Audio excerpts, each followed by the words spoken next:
اعوذ باللہ من الشیطان الرجیم، بسم اللہ الرحمن الرحیم۔ السلام علیکم دوستو۔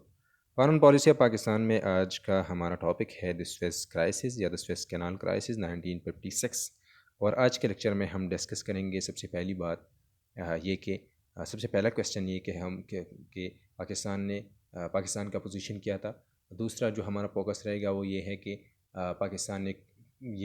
ایک جو پوزیشن لیا ہوا تھا، پاکستان نے جو ایجپٹ کے مخالفت میں ویسٹ کا ساتھ دیا، یہ کیوں دیا، کون کون سی مجبوریاں تھی، کون کون سے وجوہات تھے جن کے بنا پر پاکستان نے یہی پوزیشن لیا، اور جب آخر جو ہمارا فوکس رہے گا وہ یہ رہے گا کہ کس طرح یہ پاکستان کے لیے فائدہ مند ثابت ہوا یا ایک نقصان دہ چیز جو ہے یا ایک ایونٹ جو ہے پاکستان کے لیے ثابت ہوا۔ تو اس طرح تھا کہ جب ارلی 1950s میں جب ایجپٹ میں ریولیوشن آیا گمال عبد الناصر کی لیڈرشپ میں، تو اس طرح ہوا کہ گمال عبد الناصر کی کچھ فیصلے اور کچھ پالیسیز جو ہے وہ اس طرح تھی کہ وہ ویسٹ کو یہ احساس ہو رہا تھا کہ یہ ویسٹرن بلاک کے خلاف ہے یا کیپٹلسٹ بلاک کے خلاف ہے، اور یہ اس طرح ان کو محسوس ہو رہا تھا کہ شاید گمال عبد الناصر آنے والے دنوں میں سوویت یونین کی طرف چلا جائے۔ اور دوسری بات یہ ہے کہ چونکہ گمال عبد الناصر نے دوسری بات یہ ہے کہ وہ چونکہ عرب اسرائیل وار کی وجہ سے 1948 میں جو اسی وار کی وجہ سے وہ پاور میں آئے تھے، یا ریولوشن کا سب سے اہم وجہ جو ہے وہ جو ہے وہ عرب اسرائیل 1948 کا وار تھی۔ اور تیسری بات یہ ہے کہ اس طرح بھی ہوا تھا کہ ایجپٹ نے یا اب گمال عبد الناصر نے اسرائیل کے خلاف USSR سے کچھ ویپنز لیے تھے، تو اسی کی وجہ سے ویسٹ جو ہے وہ گمال عبد الناصر کے مخالف جو ہے فورس بن گئی تھی۔ تو 1955 میں اس طرح ہوا کہ فرانس اور UK نے اسوان ڈیم کے لیے جو فنڈنگ، وہ ان کا ایگریمنٹ تھا، اسی ایگریمنٹ نے فرانس اور UK نے یہ فیصلہ دیا کہ ہم اسوان ڈیم کے لیے فنڈنگ جو ہے وہ نہیں کریں گے۔ تو چونکہ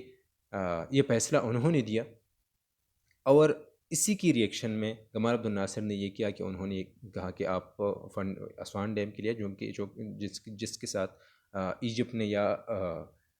ایجپٹ نے اور ایجپٹ کے لوگوں نے اور گمال عبد الناصر کی گورنمنٹ نے ایک امید جو ہے وہ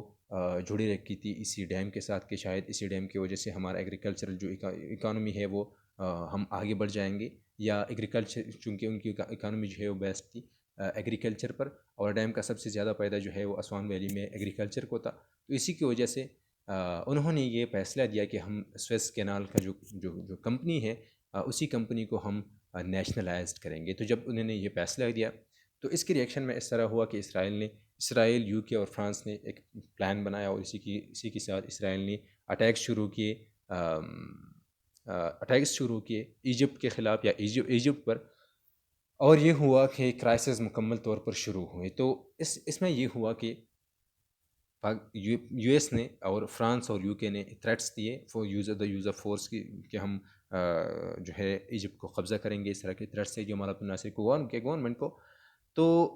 اس طرح ہوا کہ ایک کانفرنس منعقد کی گئی، اور اسی کانفرنس سے اس کے ساتھ جو ہے پاکستان کی فارن پالیسی، یا ہم کہہ سکتے ہیں کہ پاکستان نے جو پوزیشن لیا وہ اسی یہاں پر جو ہے پاکستان نے وہی پوزیشن جو ہے وہ لیا ہوا تھا۔ اچھا، پاکستان نے اس طرح کیا کہ جب یہ فیصلہ کیا گیا تو پاکستان نے ایجپٹ کو یا دنیا کو کہا کہ یہ جو بعد میں اس طرح ہوا کہ فرانس اور UK نے جب یہ پلان کیا اسرائیل کے ساتھ کہ ہم ایجپٹ پر اٹیکس کریں گے، اور جب اٹیکس شروع ہوئے تو اس کی ریئیکشن میں یو ایس نے اس چیز کی مخالفت کی کہ آپ نے فورس کا استعمال کیا، آپ نے ایگریشن کی۔ تو اس کی بعد پاکستان نے ایک اسٹیٹمنٹ دی، اور اس میں پاکستان نے کہا کہ سویس کینال پر ایجپٹ کا ایک ساورین پاور ہے، وہ ایک حصہ ہے ایجپشن ساورینٹی کا۔ اور دوسری بات یہ ہے کہ وہ کہتے تھے کہ نہ صرف یہ بلکہ یہ ہے کہ ایجپٹ کو بھی یہی کرنا چاہیے، یا گمال عبد الناصر کو بھی یہی کرنا چاہیے کہ جو کہ فریڈم آف نیویگیشن ہے، جو کہ انٹرنیشنل نام ہے، ایک انٹرنیشنل پرنسپل ہے، ایک انٹرنیشنلی ریکگنائزڈ رائٹ ہے سارے اسٹیٹس کے۔ تو یہ بھی ایجپٹ نے دنیا کو یہ رائٹ جو ہے یہ دینا چاہیے۔ اور دوسری بات یہ ہے کہ چونکہ پاکستان یہ کویسچن کہ پاکستان نے کیوں یہ فیصلہ کیا کہ وہ بعد میں جو کانفرنس منعقد کی گئی اسی میں پاکستان نے ویسٹ کا ساتھ کیوں دیا؟ تو اس کی سب سے اہم وجہ یہ ہے کہ ایک تو یہ ہے کہ پاکستان ویسٹرن بلاک کا حصہ تھا. پاکستان نے پچھلے دو ایک تو بائیلیٹرل ٹریٹیز بھی تھی پاکستان اور US کے درمیان. دوسری بات یہ ہے کہ پاکستان نے سین ٹو 1954 میں اور 1955 میں پاکستان نے بغداد پیکٹ جو ہے وہ پاکستان جوائن کر چکا تھا. تو فارملی پاکستان جو ہے وہ ویسٹرن بلاک میں شامل ہو چکا تھا. ایک مجبوری یہ تھی. دوسری بات جو ہے پاکستان نے یہ کہا کہ ہم جمال عبد الناصر کے اسی فیصلے کی مخالفت اسی وجہ سے کر رہے ہیں کہ پاکستان کا ہاف تقریباً ٹریڈ جو ہے وہ اسی پاکستان ڈپینڈنٹ تھا اپنے ٹریڈ میں اسی کینال پر. اور اگر یہ نیشنلائز ہوتا تو ظاہری بات ہے کہ پاکستان کے ٹریڈ کو کچھ نہ کچھ جو ہے وہ نقصانات ہو سکتے تھے. اور تیسری بات یہ ہے کہ پاکستان نے جو ہے پاکستان جو ہے وہ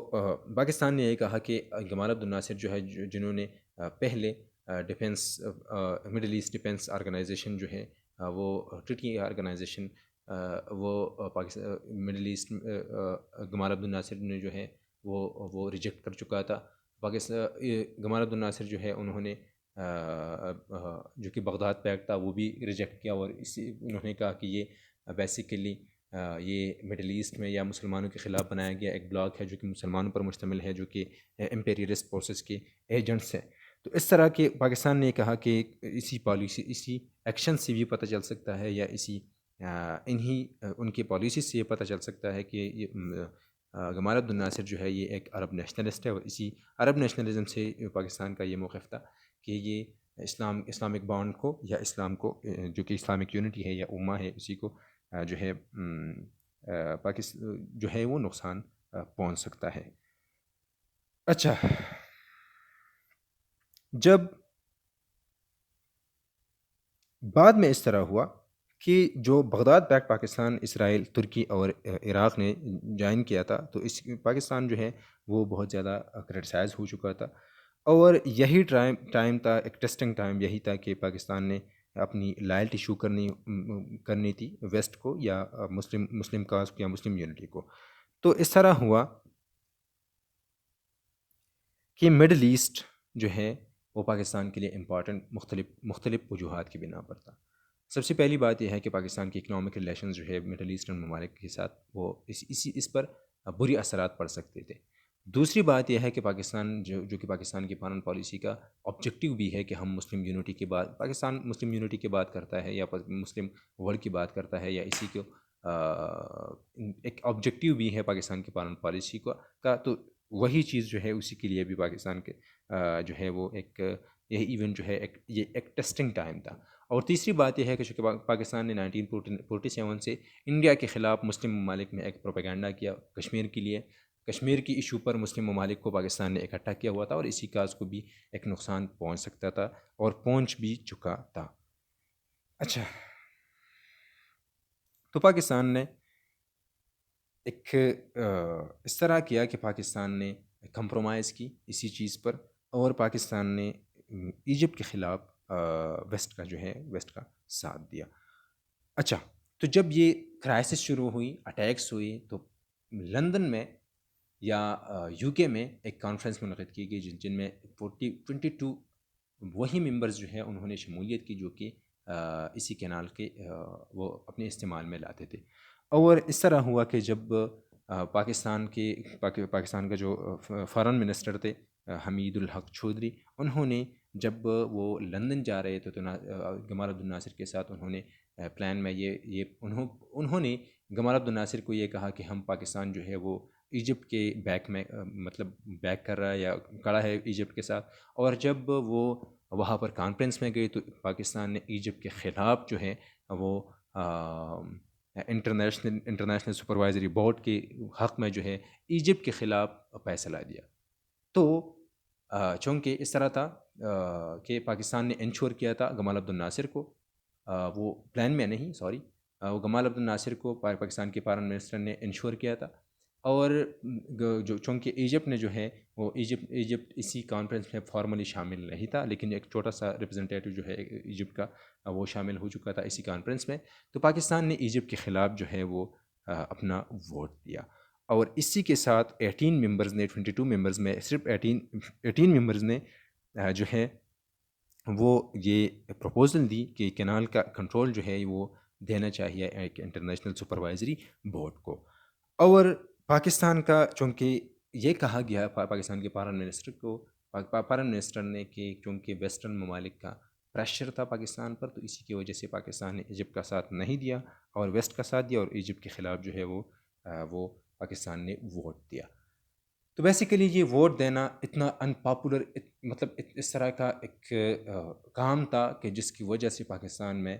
کراچی میں، لاہور میں، پاکستان یہاں پر بھی بہت زیادہ ڈیمانسٹریشنز ہوئے. مختلف دنیا میں انٹرنیشنلی پاکستان یا خصوصاً مسلم ورلڈ میں پاکستان کا امیج بہت زیادہ خراب ہوا. پاکستان کی نے آج تک جو 1954 پر تک جو پاکستان کہتا تھا کہ ہم مسلم یونٹی کی بات جو پاکستان کرتا تھا، یا دوسری بات ہے جو ہے مسلم امہ کی جو باتیں کرتا تھا پاکستان، تو وہ غلط ثابت ہوئے، یا وہی باتیں صحیح ثابت ہوئے جو کہ لوگ کہتے تھے کہ بغداد پیکٹ کے ساتھ پاکستان نے امپیریلسٹ فورسز کے ساتھ ایز این ایجنٹ جو ہے وہ ساتھ دیا. اور اس کے ساتھ اتنا ان پاپولر مطلب یہ چیز تھا کہ یہاں پر پاکستان کی جو کہ پرائم منسٹر تھے محمد علی بوگرا، اس کے بعد محمد علی بوگرا جو ہے وہ انہوں نے ریزائن دیا اور پاکستان کا پرائم منسٹر جو ہے حسین شہید سہروردی بن گئے. جب سیکنڈ کانفرنس تھا تو پاکستان کے فارن منسٹر جو ہیں وہ فیروز خان نون تھے، جو کہ بعد میں پرائم منسٹر بنے پاکستان کے. اور اس طرح کیا پاکستان نے کہ پاکستان نے اب ایجپٹ کے حق میں ویسٹ کے خلاف جو ہے وہ اپنا ووٹ کا استعمال کیا، اپنے ووٹ کا استعمال. لیکن یہ منہ جو ہے یہ اب وہ ریپیئر نہیں کر سکتا تھا اسی امیج کو جو کہ پاکستان کا پاکستان کی امیج پر جو برے اثرات پڑے تھے، وہی امیج جو ہے وہ ریسٹور نہیں کر سکتا تھا یہی منہ. تو اس طرح ہوا کہ اس کے بعد فیروز خان نون کو قاہرہ میں گمال عبد الناصر نے انوائٹ کیا، اور مطلب ایک چیز جو ہے پاکستان نے ایک یو ٹرن لیا، لیکن وہ فائدہ مند پاکستان کے لیے جو ہے وہ ثابت نہیں ہوا.